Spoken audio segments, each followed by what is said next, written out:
And today, we're gonna be talking about how to make someone look younger or older using only light. Let's go.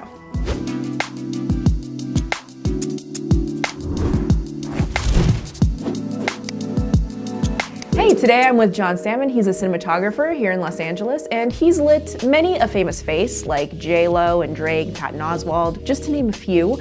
And it makes perfect sense that he's here for this episode because it's all about lighting faces, specifically using light to age people up and age people down. So John, what are some rules of thumb that we should be aware of when using lighting to manipulate age?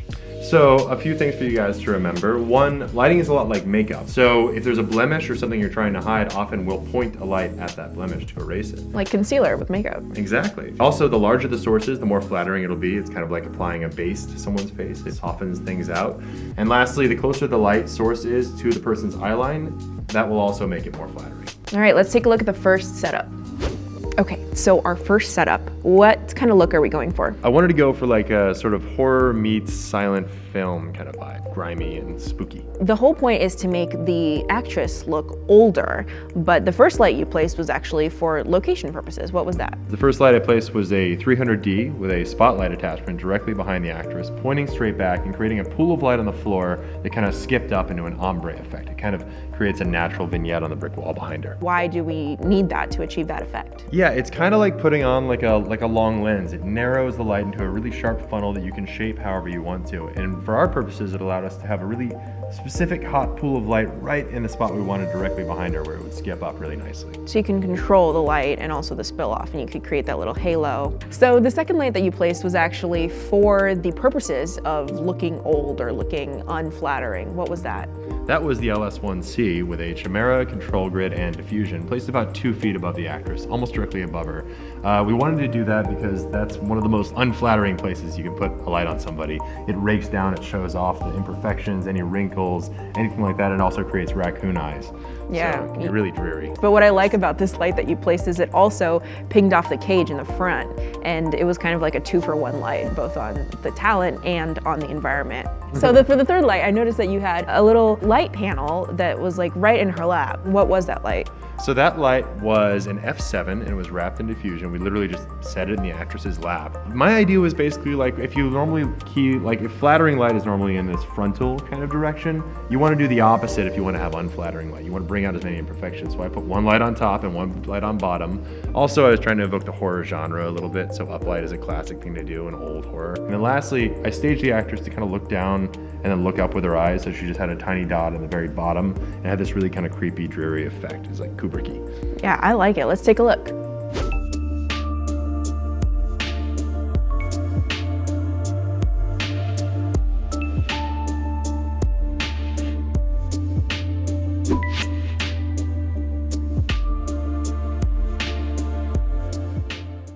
So for the second setup, you're not trying to make the character look older, you're not trying to make her look younger. What's the point?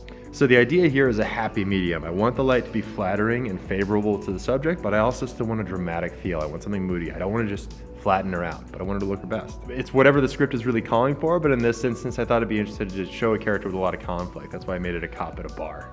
So I noticed that for your key light, you actually used 2 lights and you made them work like one continuous light. How did you do that? What I did is I took 2 120Ds. I had one going into a bounce further from the eye line, and then closer to the eye line, I had a 120D going through a light dome. So it was a way of kind of wrapping the key. I had the brightest part on the bounce, and then I had it get a little lighter and a little more direct as it got closer to the eye line.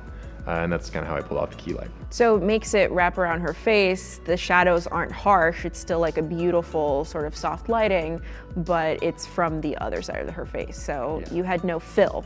Exactly. Basically. And you had another light on her face, a Mini 20. What was that for? So this is a very subtle accent. All I did with the Mini 20 was I bounced it into a white bounce card, and it was just to create a little bit more shape on the back of her face. I thought it was starting to kind of get muddy over there in the shadow area, so sorry, Julia, I betrayed you. And then one last light that you put in the background, you hazed it all up so that it would create a nice shaft of light. What light did you place there? So I took a 300D and I used a spotlight mount, and I hid that inside of the elevator shaft, and I just shot it out through some haze, so it kind of creates some like New York smoky bar kind of rays of light coming in. Looks very cool. Let's take a look.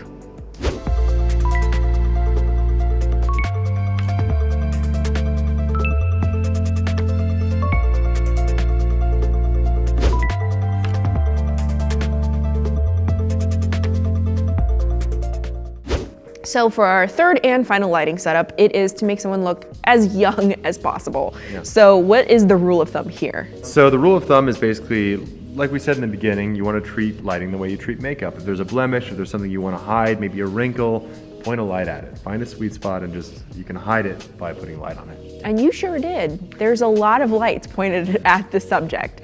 But first is the practicals in the background. So what was going on? There were some bulbs in the background. We had dimmed them down ever so slightly, and we got a little bit of flicker while we were preparing. We tweaked the shutter speed and found a sweet spot around 172 degrees of the angle, basically. And the flicker went away. And then so your key light was what? My key light was a bunch of stuff all together. It was two 120Ds, a 300D, all shooting into a book light going through bleached muslin. So the term book light, what does that mean? And why would you use a book light instead of like, I don't know, like 3 levels of diffusion? A book light is basically, it looks like a book because basically you take a light, you bounce it, you shoot it into a bounce, and then you put a layer of diffusion from the light coming off of that bounce. It's an especially soft quality of light because you're essentially using 2 different techniques of diffusing light. There's bouncing light, and then there's also putting diffusion in front of it, and you get this gorgeous, really forgiving kind of sourceless light. So for the next light, what did you add? The next light I put up was a 120D going through a light dome that had diffusion, baffling, and grid on it, and then also a layer of half straw. That was a way of sort of wrapping that already soft source. I wanted to bring a little bit more into her eyes and just fill in around her nose any shadows that I was seeing. You know, you can put the straw into the gel holder inside the light dome, but you also put straw on all of the lights that you had in your book light, which was really easily done by just like gaff taping them, which is cool because LED lights are cool to the touch, so you can't really do that with hot lights. And how about the next light? The next light we put in was, I noticed there was a little bit too much shadow over here, right under like her nose, and so we put up a Mini 20. We took a Mini 20 and shot it into like a white bounce card and allowed her to skip back and just fill in just a little bit of this side of her face. I was still trying to create a very soft wrap, but per like our rule that we've set for this scene, I wanted to point a light at every single little shadow. So now you have this like beautiful soft lighting, but it's all kind of coming from the front. So what did you add? Yeah, to give it a little more of a 3-dimensional effect and pop her out from the background, I created an edge light using an LS1S. That had a chimera on it, a grid. It was all very soft was the rule here, and it was just off over her right shoulder, just above her head, just out of frame, creating kind of a soft edge popping this side. The practicals were already popping out the left side. This was to help to make her pop on the right side. I really like this lighting setup because it can be used for a lot of things, but especially interviews, and that's sort of what you had her set up as. And most of the time, people who are giving you interviews, they might not be well versed in how they want to be lit. They're just gonna tell you, make me look good, and that's it. So this is definitely a way that you can do that. This is the recipe I used on J-Lo. Well, Name drop. Let's take a look.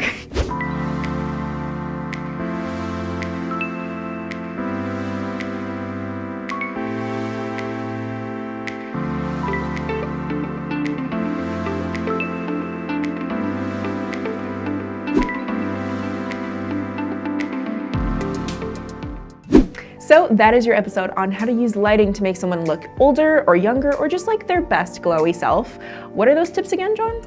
So you want to use larger, softer sources to create a more flattering light. You want to treat lighting like makeup. So if there's a blemish or a wrinkle you want to hide, you want to point a light at it. And lighting is most flattering when you keep the light coming from near the eye line, the place where the actor is looking.